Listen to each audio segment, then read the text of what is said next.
Just have a few crops I wanted to go through briefly with you and just kind of hit some key points on those. And again, this is open to any criticism and questions that you guys have about any of the things. A lot of these crops we've talked about so far or will be expanded on from other speakers, I think, today. But I wanted to look at these four groups of crops that we've been researching in West Virginia. And it's kind of nice because a lot of them are able to be rotated with each other, either within the cool season slot or even within the warm season slot. So on leafy greens, we've done a lot of head lettuce trials over the past 5 or 6 years. And I think students and we counted up, I think we've evaluated like 140 cultivars of lettuce for high tunnel. And we're basically trying to screen out varieties for the winter that are tolerant of low light and have a low base temperature that they can grow at low temperatures. So that's kind of what we've been looking at. But you have a lot of different categories for the winter crop choices. And I would just really emphasize to you that if you're a tunnel producer and you're leaving your tunnel empty during the winter and you're not even growing a cover crop in it, you're really missing an opportunity to grow food and make some profits. So it's probably not a good idea to leave it empty or fallow. So you do have some, at least on the vegetable side, some pretty good crop choices to choose from, but you also have perennial fruit crops that you could put in there too. The strawberries would be a good option, blackberries we've talked about, raspberries, and even cut flowers. A lot of these cut flowers, we did dahlias last year, would be a good thing to overwinter. But I just highlighted some of the ones that we've been looking at recently. Like I said, we're about to embark on another short day onion trial here. And then broccoli is, kind of the least cold tolerant of that whole group. If you had to put them on the spectrum of cold tolerance, broccoli is probably the least cold tolerant. But there is winter sprouting broccoli. I don't know if you knew about that, but our growers didn't know it until, actually I didn't know it until really Becky Seidman from New Hampshire was talking about how in New England, they grow a lot of winter sprouting broccoli in their tunnels. And we just were missing the boat because the only broccoli we were growing was like crown cut heading broccoli, So I'll show you some pictures of the sprouting broccoli that you can grow in there as well. Whoops. We didn't talk about this today, but schools are always an option for winter markets. I know that's hit and miss, and trust me, I hear it all. Oh, this school district won't buy off me. They're hard to deal with. Blah blah. You just kind of have to find. It's like the perfect combination. You got to find a food service director that's on board with buying local, that understands local food. You got to have a school district that's equipped to handle local food. But we've been successful with these crops for our farm to school crops in West Virginia. So, a lot of them are either processed on the farm, washed on the farm or bagged on the farm, or, depending on your arrangement with your school, they'll do it in the cafeteria at the school. That's the ideal situation. If you can get the staff, the cafeteria staff to do some of the processing for you, that makes life a lot easier. But I just wanted to say that there are winter markets available. I know that there are winter farmers markets. Do you have a lot of winter farmers markets that kind of happen maybe once a month or? Okay, yeah. I mean, it's, the door closes on some of these crops. But the farm to school, like I said, it's a wholesale market, but they get reimbursed for all that. So they're actually paying probably the highest wholesale price that they can pay. They're paying actually an organic wholesale price for even conventional produce. So it's pretty interesting. And if you have a good person to work with in your school district, they want to be successful. But there's 100,000 reasons not to do something, but you just find somebody that says, let's make it work. And these crops have been pretty successful with that group. Just another thing on these, not to get too geeky or anything with these winter crops, but it's kind of nice to know what your light levels are, where you're at. And these crops, I mean, we're not been really successful with using supplemental lighting in tunnels. I see there's going to be a day when we're using LED lights in tunnels and it's cost efficient and all that.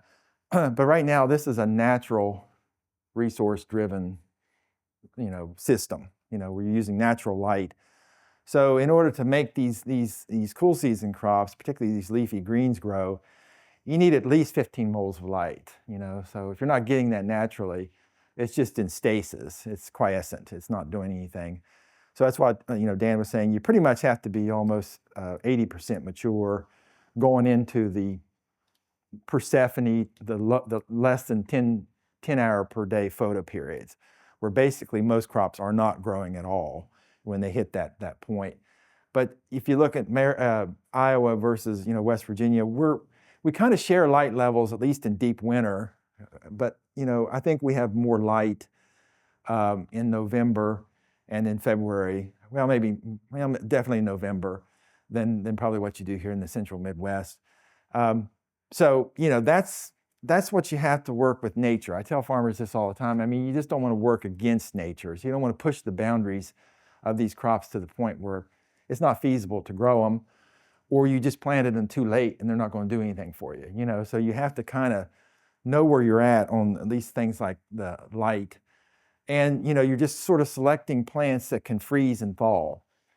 And that was the first thing that kind of amazed me about winter production was a lot of these crops, would just become, flaccid. I mean, they just would collapse and they would freeze. And then, right, when light comes, they become turgid again.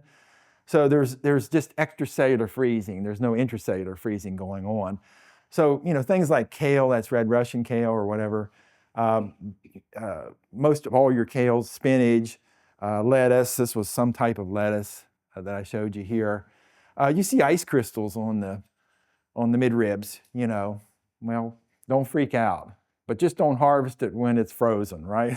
So, yeah, you'll find that out if you ever harvest frozen Brussels sprouts. You don't want that smell, of mushy Brussels sprouts rotting in your refrigerator, So, yeah, I've had people say they'll never grow Brussels sprouts again because they rotted on them, and I said, well, you probably didn't harvest them at the right time, and I couldn't never talk them back into growing Brussels sprouts again, but whatever.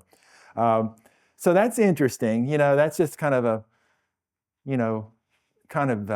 need to know on what some of these crops are. So lettuce, big category of crops. There's a lot of different types of lettuce. We do some leaf lettuce trials, but most of what we've been looking at are head lettuce varieties, mostly within the category of the romaines, the Batavians, and the bibs, and some icebergs. But even within those categories, there's a lot of varieties to make choices from. So just to winnow it down here, those are some of our top varieties for us. Does that jive with you guys? Some of those varieties, you probably have seen those. They've been on the market for a while, nothing really super new there. But a green forest is a workhorse variety. I mean, it might be it there in the picture, I don't know. But it can tolerate extreme temperatures, even on the hot end of the temperature. I think it still doesn't bolt easily, and produces consistently a 3/4 pound to 1 pound head of lettuce. And if you're selling to a school or a restaurant, they like that uniformity component of it, and it's very uniform in its size and color and quality. So keys to successful lettuce production that I've just had to sort of give you some pointers that I'd recommend. It's just, slot the right variety for the season of the year, because there are winter lettuce varieties, which I'll show you, and there are summer lettuce varieties. And, so you kind of don't want to put them in the wrong time of the year if you possibly can. Temperature management is crucial. And, what Dan was saying, I mean, row cover management. I didn't have time to change one of the slides I'm going to show here about my row cover protocols, so I'm probably going to be on the spot for uh-oh, I'm not in agreement with everybody here. I think I'm close to what Ajay is recommending on row cover management, but it's really subjective because there's a lot of variables, and it depends on the size of the tunnel, the air volume you have in your tunnel, what type of soil you have, whether you're using plastic mulch or not plastic mulch. So sometimes it's a little bit of variability with it. Pest management, we haven't talked a lot about different pests in here, but it's crucial for some of these leafy greens where you can get a significant aphid infestation in a very short period of time. And one aphid makes these lettuces unmarketable. They don't want to see any insects, when they take it to the market, and that's been an issue for some of our growers. And then succession planting, but the key is uniformity. You want to have varieties that are consistently uniform, color, shape of the head, weight of the head, and that really, in a nutshell, are the hybrids. So I'm a huge fan of open pollinated heritage varieties, which I'll show you some of our heritage tomato varieties. But sometimes you have to be a realist and realize that the hybrid lettuce varieties are incredible. There's something to be said for science, that they've got to the point where they are so consistent in how they reach maturity, days to maturity, just in overall quality. So that's pretty important. So the cultivar is different, heat tolerance and cold tolerance. Of course, marketable yield, there's some differences there between cultivars, and also, as I said, uniformity. So my recommendation for you, if you're growing head lettuce, is to start from a plug system, because uniform plugs or uniform transplants equals uniform heads of lettuce. Okay, and that's just the system that I've got into, and the growers that I work with have been into. So it's almost all transplanted as a 3 to 4 week old plug, and it just translates down to uniformity across the season when you do that. So these varieties, right? Is that just by sight? Do you see what does that variety look like? Anything that you've seen before? We've already mentioned it so far today. These Salanova varieties. Well, it's one of those proprietary licensed Salanova varieties. It's a red bib Salanova. Yeah, it's just, and I know you guys grow it, and it's just, as you can see, even the plugs are very uniform. But that's pelletized seed too. So I think there is room for disagreement on using pelletized seed. Pelletized seed does not store well. It doesn't. I mean, it's been primed. So you better use all your seed stock the year that you buy it, and not plan to store it over. But you can't beat the pelletized seed for just uniformity of emergence, because the way they do it is they prime it, which means they bring it to almost to the brink of germination. Then they dry the seed back down, and then they put the coating on it. So all you do now when you re-imbibe the seed is it springs right into germination mode. So there's no lag. So that's what I like about it. But you're paying more, and not all varieties are coated or pelletized, which is an issue too. But if you have that option, I think it's a good key to success with the lettuce production. So Salanova, it looks a little ragged, but that's some of the winter Salanova that the students did this year. But uniformity, very, very highly uniform. I will tell you, this is just food for thought too, or just an anecdotal thing.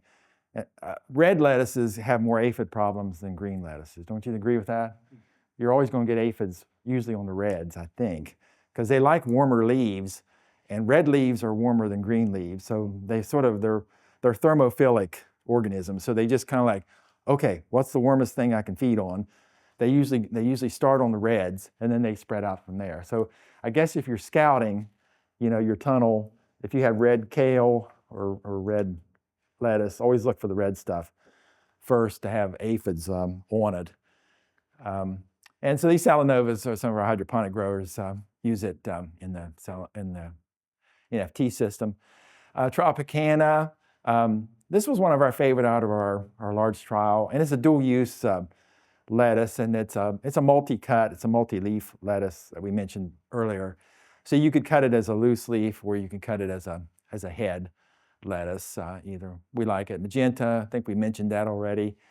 Magenta, I didn't mention here, is heat tolerant and cold tolerant. I think I've grown it in July, and it looks like this, and I've grown it in January, and it looks like this. So it's very, very uniform Batavian lettuce. And the Monte Carlo, which, has anybody grown this variety before? It's a miniature romaine. Do you like it, Steve? Okay. We've tried it a couple times, but We didn't find it very marketable as a whole head because they're so small. Yeah, they are miniature. They're kind of dense, kind of a dense head, but they're, yeah, they are just a really scaled down romaine lettuce. Pretty cold tolerant. And those looks, and also pretty heat tolerant too. But we've got up to almost a pound per head on it. Cherokee, nice red Batavian lettuce that we like for warm season and cool season production. And there's green forest. There's a lot of these green something romaines, green towers, is one of them. But green forest is by far my favorite in this group. Not a big fan of iceberg lettuce, but if you grow some of the Crispino types that Johnny's has, it's not a bad variety to grow in warm weather, but I really wouldn't push iceberg lettuces into cold weather too far. They're not really very cold tolerant. And but if you're working with a buyer who says, "Oh, you've got lettuce," they expect iceberg lettuce because that's the only lettuce in the universe to those people. So it's like there's no other type of lettuce around there. Okay, we got iceberg lettuce we can grow. It's just that we can't grow it as a deep winter lettuce. Have you guys encountered any icebergs that you like for cold tolerance that I might not be aware of? There's another variety called Declaration, which is not bad. And then I think, what's the seed company in Mount Vernon, Washington? Osborne. So they have a numbered iceberg that I've heard good things about. Yeah, but you might want to try. The Crispino is a nice head of lettuce. Okay, so row cover, no row cover, it's night and day with and without it. So what did I say here? Okay, so I did say, 25 to 30 ambient. We have one layer on. So our system, Dan, we're not using wickets, or things like that. So it's just the wire 9-gauge, the 9-gauge wire stuff, we're just putting row cover on and off. And if it is projected that, the ambient temperature is going to be 30 degrees or lower, row cover, and I call them medium weight row cover, is on. Definitely if it's below 25, then the row cover is definitely on. Okay, so 25, I guess, consistent with ULJ, is my threshold as well. So let's think about this a little bit. We mentioned light. You don't want to keep row cover on for protracted levels or time because it's restricting light, but it's also restricting carbon dioxide uptake too, right? You're getting probably a CO2 depletion under that cover if you don't let fresh air in. So, and plants need CO2 to do photosynthesis, right? So I see a scenario where if you keep row covers on too long, you could have a little bit of a CO2 depletion, and you could have, just low light would inhibit growth, but also the humidity under there could trigger tip burn, probably, which is a physiological disorder of lettuce. And also one of the worst diseases you'll ever see is lettuce drop, which is sclerotinia. You keep row covers on too long and you'll see a lot of lettuce drop. And that just literally, the plant just collapses, goes like pancakes.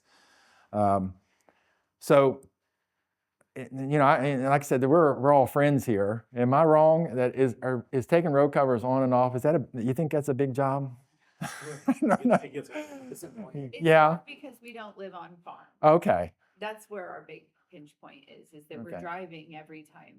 And you don't want to have to, if it's a sunny day, you want to, it's a problem. You have to go there and remove the row covers because it's sunny. Just to do that. And then put them back on before nightfall. Yeah, I get that. Yeah.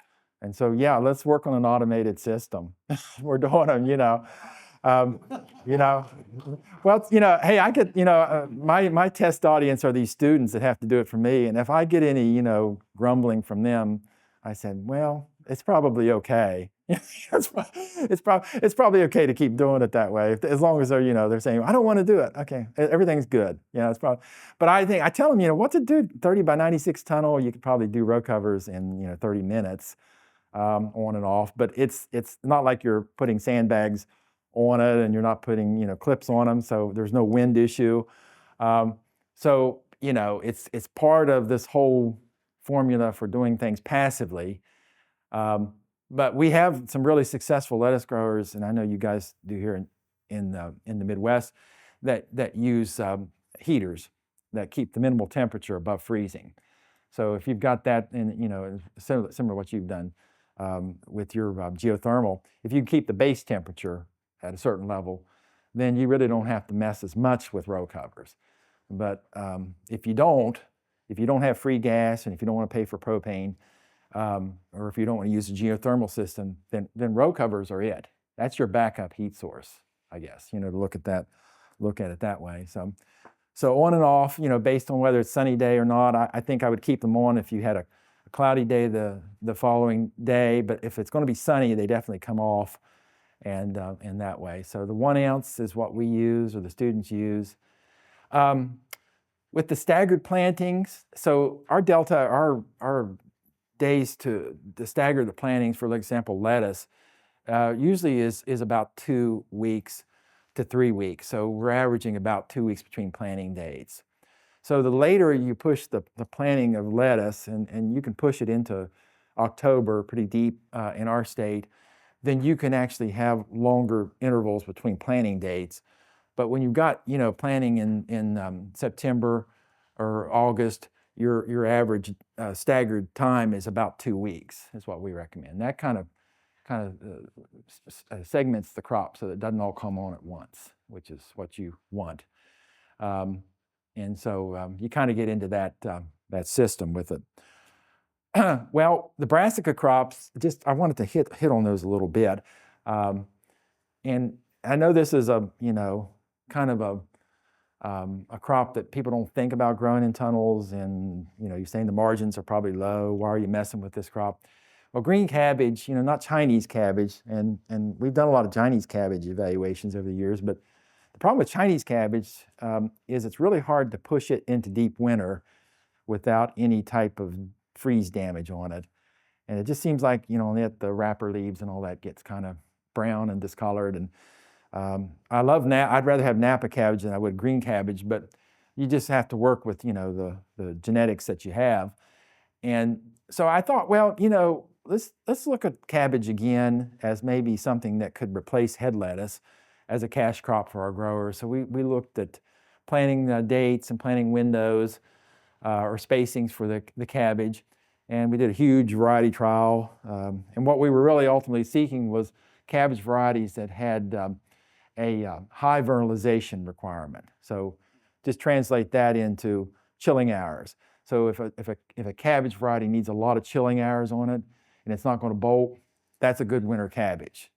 Okay, but if you have something that, boy, if it just gets a couple cold nights on it in a row and then it starts forming a seed stalk, that's a summer cabbage. Okay, and if you go to these seed catalogs, it's not very obvious what are the good winter cabbages and what aren't. They don't really separate them out that well. So, I tell my growers, it all boils down to economics. So if you're getting the same poundage per square foot on cabbage that you are lettuce, can you also get the same price per pound? And it seems like you can, at least in some of the markets we have tested, that you can get $1.25 per pound of cabbage, fresh cabbage, in late winter. So the economics, I think, are there. And relative to lettuce, you have less pest problems with cabbage. We don't have any aphid problems with it. We don't have any of these residual pests that you typically would see. So, and it's hardy down to 15, which is similar to the base temperature for lettuce, but we are getting a higher yield per square foot on that thing. So that's what cabbage looked like in December, and that's what it looked like in February. So this is a double poly tunnel, which that's the formula for winter production: double plastic, double poly tunnel. I mean, so if you didn't have a double poly tunnel, it'd be hard to really get these temperatures and this kind of growth. But it just slowly forms a head of cabbage over time. And you're looking at a variety. I don't know what variety that is exactly, but it's probably on the catalog says it's a 75 or 80 day maturity variety. You put it in a tunnel, it's now a 160 Day varieties. So you're just like, come on, come on. And it just grows so slow. But as it grows slow, and you guys know this for these other leafy greens, it just becomes sweeter. The taste profile of it changes. And so no longer is it just some, kind of tart, tangy cabbage. It becomes just a sweet type of cabbage to grow. And people eat it and they say, oh my gosh, I can't believe this is cabbage. And so you have people that are eating more cabbage, which is really cool. So that is it. And all you have to add to it is just choosing the right variety and giving it enough time to do its thing. So we looked at different spacings, different in-row spacings on the Caraflex and the Tiara, which you may know are personal size cabbages, which is how the market is trending on cabbages. It's single serving cabbage. It's not, no, but I mean, I think some people are still buying 4-pound heads of cabbage, but most people don't want to have that much cabbage. They want a 1 or 2 pounder, and that's what these are. So it's spaced 10 to 12 inches apart in the row. But if you're growing a 4-pound cabbage, it needs to be a foot in the row, is how that is. So, I think this might be March, and it looks a little ragged. The wrapper leaves are brown. You see a little bit of freeze damage maybe on some of those outer leaves. But all that's just trimmed up, when you harvest it, and you're coming into, the market, you're taking it to a school where they're cutting it in, making it into coleslaw. We have a kitchen on campus that makes school lunch programs for daycare centers. They've got a shredder, so they're cutting it into shredded cabbage. But then we test marketed it in some local grocery stores that we had in our area, and it was just immediately bought by the customers. I mean, they were just excited to have fresh cabbage, locally grown cabbage at the end of, this is, mid-March, right around St. Patrick's Day. What do you know? We have corned beef and cabbage, right around March 15th or March 17th. And it gives you plenty of time to transition into your next crop. Maybe it's tomatoes, maybe it's peppers, maybe it's cucumbers, yeah. And so those are varieties. Some of the varieties we recommend, and let me just tell you, I mean, that's the beauty of extension, is we kind of like walk you through some of these things so that you don't have to fail like we did when we tried these things and they all bolted, or they just froze and collapsed. And so those are the varieties. Caraflex I already mentioned. Somebody acts like Caraflex is some sort of just really incredible cabbage. I like it. It's a pointed head, what they call like a Jersey Wakefield type cabbage, and really nice solid head. And Tiara is also a personal size. Now the Savoy cabbage, you can get a higher price on that. You can get the crinkled leaf cabbage. So Famosa is an excellent winter variety. And also Marissa. And I know for a fact you can get Marissa from Osborne Seed Company. So it's a good place to get Marissa. But you go to any supermarket, I bet you go to Hy-Vee here, they're probably selling the Savoy cabbage for probably $1 a pound. And then the regular green cabbage is probably like 80 cents a pound. So you're getting a higher price on it. But all the cabbage you see coming in at your grocery store in the winter has been cabbage that's been in storage. So it's not fresh cut cabbage. So that's that. So we're going to zip through here the broccoli, varieties of broccoli that we like for tunnels. This is year-round. You can grow broccoli almost year-round in a tunnel. It's a pretty incredible crop. And those are our top varieties that you may have seen on the market. I don't know. I love them all. They're just incredible. This really doesn't do it justice. But if you cut the center crown off that emerald crown, you get this. So you get all these axillary shoots on it. So that's what we call second, third, fourth harvest. You don't usually get that on broccoli. So you're harvesting florets or mini miniature heads. We harvested these through February and in a tunnel. And so that was,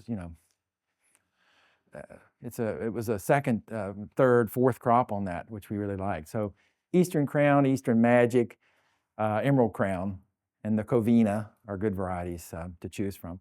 There's the winter sprouting broccoli. So it's a floret, a loose floret broccoli. So you just clip it. You don't you're not cutting anything on it, So you just like me pulling those florets off, and then you put the florets in a bag and you sell them in a bag of loose florets. And the flavor on them is incredible. Most of them are purple, so people like colorful vegetables, so it's really great.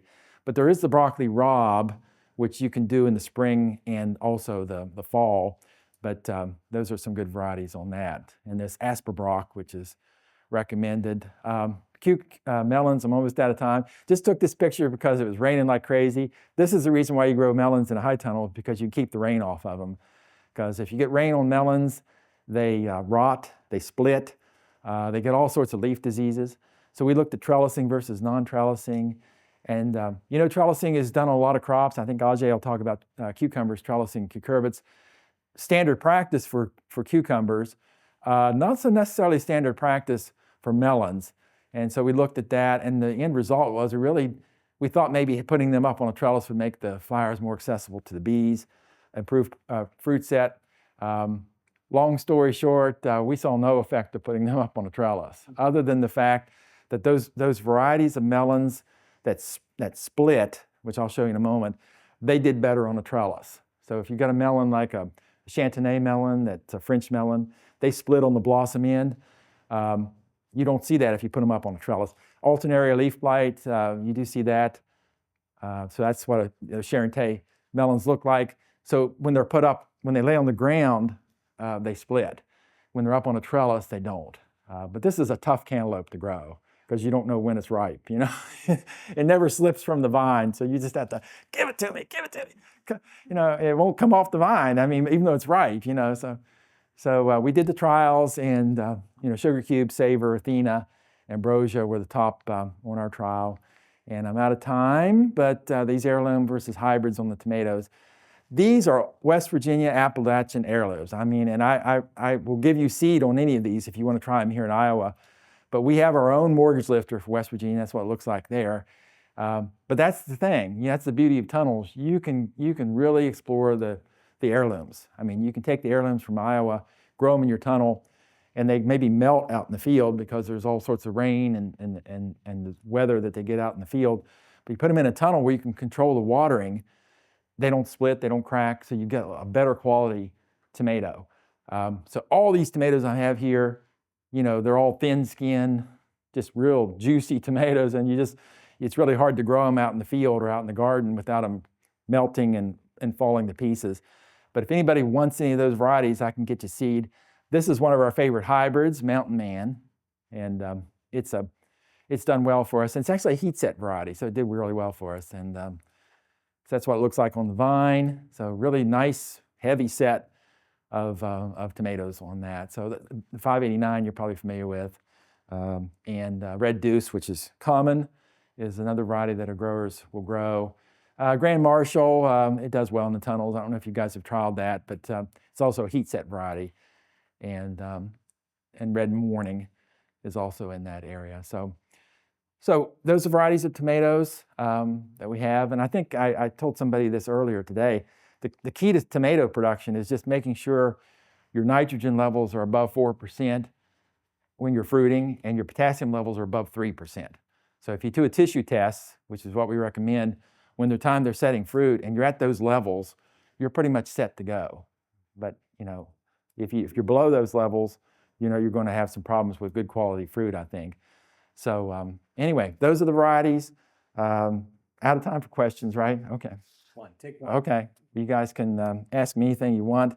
And if you needed any trial results from any of these crops, I can send you that through your email if you want to. So I think I might, if you didn't get my email, there it is. While Ajay gets set up, if there is one question for Lewis, I think we can do that. Yeah. All right. Welcome. Yeah. Good job.